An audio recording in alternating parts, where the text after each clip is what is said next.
everyone, and welcome to episode 12 of IP&O from Home. We're, of course, live from the couch in my room. Today we have a special guest, Assistant Vice President of Strategic Services, our fearless leader, Ghislaine Darden. Ghislaine, thanks for coming on. Well, thank you for asking me to be a guest on the podcast, famous IP&O from Home podcast. Yeah. Okay, so we have a few questions for you. So with the new changes coming to the university, with like a new president coming in, there's also going to be a changeover at the president's house. So how is IP&O involved in that process? Well, IP&O has a lot of involvement, as with any changeover of the residence hall or any faculty and staff housing unit. We involve just about every IP&O group. We have the grounds folks involved, we have the faculty and staff housing folks involved, material services, maintenance, of course, identity access, REHS, the Fire Alarm Bureau, and of course my office. As with any changeover, much like with our residence halls, when our dorms get empty, when our faculty and staff housing has a changeover, that's our opportunity to get into the house, to the facility, and do a deep dive of maintenance, of inspections. We check fire alarms, we check the mechanical systems. We do more of a deep, thorough cleaning. We clean the rugs. We make clean upholstery. We, of course, take care of, we perform our routine maintenance throughout the year to the house, but this affords us an opportunity to get into the house when the residents aren't there. And we always have to be mindful that, much like the dormitories, much like the faculty staff housing or the married student housing, there are families and people who are living in these places. So we can't just go into a dorm room or the president's house without some really good reason, or unless we're called in to fix something, address a problem. But this is our opportunity in between residents to get in, paint if need be, and spruce up the home or the room or the space for the next occupant. Interesting. So as President Barchi prepares to leave both the House and the university, IP&O recently gifted him a book that commemorates all of the capital projects that he oversaw while he was president of the university. You want to tell us a little bit about that?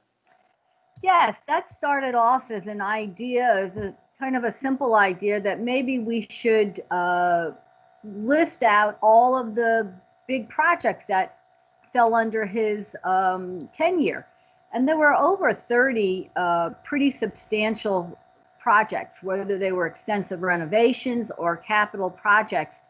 And we thought it would be good to just put that together, give some photographs of the building, so it would be a keepsake for his time here at Rutgers.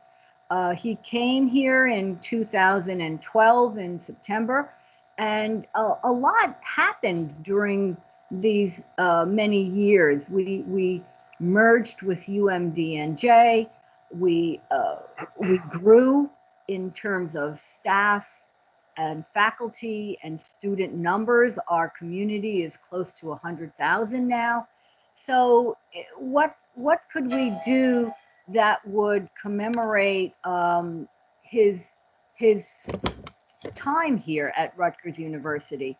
And in my mind, I envisioned just a nice little book of photographs of what we accomplished. But I brought it to, and that was in my mind. And we then turned it over to you guys to come up with a book of some sort. We had put together a book of the commemorating the 250th anniversary of the university, and it was a pretty simple project. It just talked a bit about our historical buildings, and it was in a much like the university commencement program. It was kind of a glossy paged, I'm not even sure what you'd call them, but like a pamphlet kind of a book. I never imagined that it would actually turn out into a book, but I turned it over to you guys, and you guys came up with something entirely different. Instead of photographs, which would have been, on hindsight, very boring, you designed and you came up with this illustrative, a book of illustrations that talked about, the inspiration for these buildings, and the sketches with a bit of color really kind of talked about the evolution of the ideas behind the buildings and how they grew from pencil sketches into real bricks and mortar. And Dr. Barchi was really a hands-on president when it came to the capital plan and capital construction.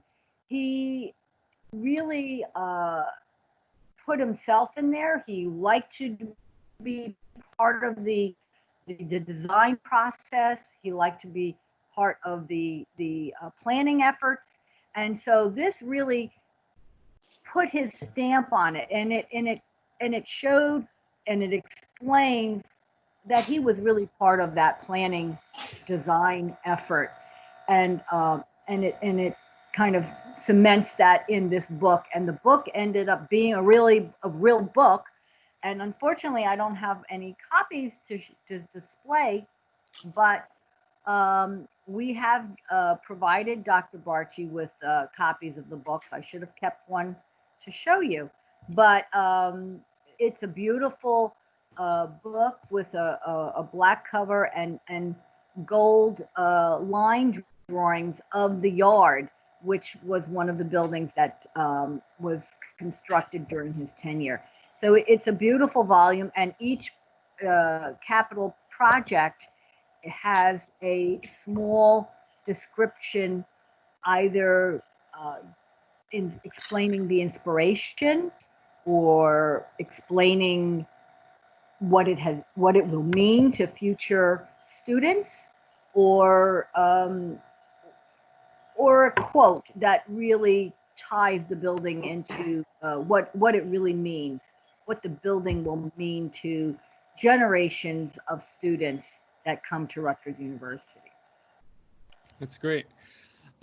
So in preparation for this, I've learned that apparently there's a pool adjacent to the president's house that faculty and staff have access to, but apparently it's very close to the president's house. How did that come to be? Yes, the pool that you're talking about is officially known as University Swim Association, Inc., USAI. And that pool was the brainchild of the faculty and senior central administrative staff, as well as President Mason Gross in 1961.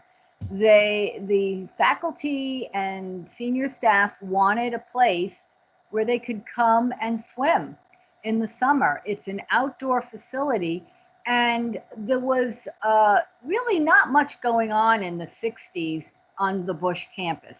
You had the stadium there, and you had married student housing, you had the engineering complex. There wasn't a whole lot going on. Hale Center wasn't there, the Visitors Center wasn't there. It was an isolated section of the campus, and they deciders, the decision makers at the time, decided that this little patch of land, which was kind of hidden and remotely tucked away, was an ideal spot for a community pool. The community, however, was only the faculty, very senior staff, and the president. And President Mason Gross thought it was a great idea, and recommended that patch of land, which is very much adjacent to his home, and a convenient walk from his front door to the pool. A very short walk as well. So that pool has been in existence since 1961. It started, the concept was in 1961. It actually got built in 1963. And since that time, staff has been allowed to join. So now it's the faculty, staff, and some point during this history, and it might have been in the 80s, alumni were invited to become members of the pool. So we now have faculty, staff, alumni, and we can now sponsor guests. So if you are a member of the pool, you can sponsor another family or a couple or an individual. There are 3 types of memberships, and it continues to thrive to this day, and it hasn't really changed a lot since 1963. Same color scheme. The bathhouse is pretty much the same. Picnic areas, picnic groves, not much has changed, and it still has a very big connection to the president's house because it's down in a ditch somewhat. You have to descend down a long flight of stairs to get access to the pool. Now, if you are disabled or if you need support to come down and you can't manage those stairs, you actually have to drive into the president's driveway and go through the driveway and then come down the grass and drive over the grass to get to the pool. Drop off your passenger and then drive back up. So it's still very much connected to the president's house, a legacy from Mason Gross. That's funny. That's very funny. Yeah.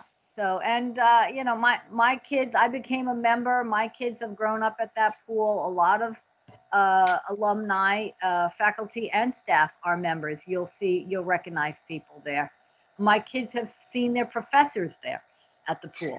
So, and the president and Dr. McCormick and his family were frequent members of the pool, as well as Dr. Lawrence and his family. Dr. Lawrence had extended family living with him in the house, and they were frequent users of the pool. So it's been a community relaxing place for all members of our university community.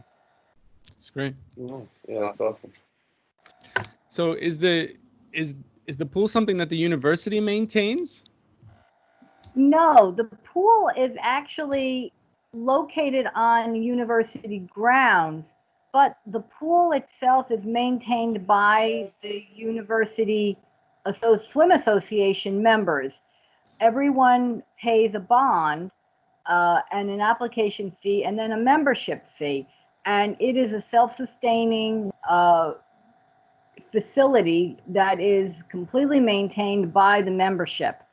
So the membership pays for the pool maintenance, the membership pays for the lounge chairs, the picnic tables, as well as all of the repairs that may need to happen to the infrastructure of the pool, the pump house, the pool house.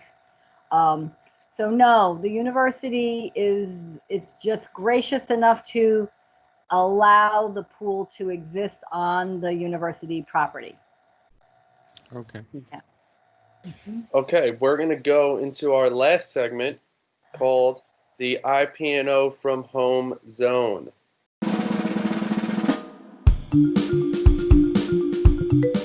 So what we've been doing here is we've either been doing like trivia or just some sort of game. But with you, since we're talking about, the president's house and all these presidential things, the topic is going to be U.S. presidents. So here we go. Here's question 1. One U.S. president has won the Pulitzer Prize. Which of these U.S. presidents won it for his biography called Profiles in Courage? Was it A, John F. Kennedy, B, Franklin Roosevelt, C, Harry Truman, or D, Ronald Reagan? His biography, Profiles in Courage. John F. Kennedy. That is correct. John F. Bingo. Kennedy Nailed it. won the Pulitzer Prize for his I can't biography, get over Profiles in that. Courage. Wow. Okay. All right, All right, well, off to a good start. The good news is that I get to ask you a question I would never get right myself. So here we go. The term "okay" is credited to a U.S. president. Born in Kinderhook, New York, his nickname became Old Kinderhook, or OK, upon entering politics. Which of these presidents is it? Is it A, Calvin Coolidge, B, Abraham Lincoln, C, William Taft, or D, Martin Van Buren?